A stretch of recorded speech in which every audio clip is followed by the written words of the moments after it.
Hello বন্ধুরা, কেমন আছেন সকলে? আশা করি সকলেই ভালো আছেন।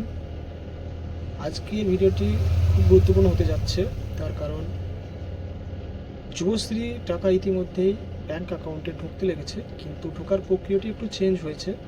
সেটি হলো ডিবিটি, যে আপনার ডাইরেক্ট বেনিফিশিয়ারি ট্রান্সফার, সেই ডিবিটির মাধ্যমে আপনার অ্যাকাউন্টে টাকাটি ঢুকছে। তাই মূলত আমরা দেখাবো আজকে ভিডিওর মাধ্যমে যে আপনি আপনার ডিবিটির লিঙ্ক আছে কিনা সেটা কীভাবে চেক করবেন এবং ডিবিটির লিঙ্ক কীভাবে করবেন সেটিও দেখাবো ভিডিওর মাধ্যমে। তো আপনারা লাস্ট অবধি দেখতে থাকুন। ভিডিওটি ভালো লাগলে লাইক, শেয়ার, কমেন্ট করতে হবে। তো প্রথমে আপনাদের কম্পিউটার বা ল্যাপটপে একটু ব্রাউজার ওপেন করে নেবেন। সেখানে লিখবেন NPCI, লেখার পরে ফার্স্ট লিঙ্কটি ক্লিক করবেন। ক্লিক করার পর এরকম একটা ইন্টারফেস খুলে যাবে। তারপরে কাস্টমারে যে ভারত আধার শেডিং অ্যানিমেল, এখানে ক্লিক করবেন।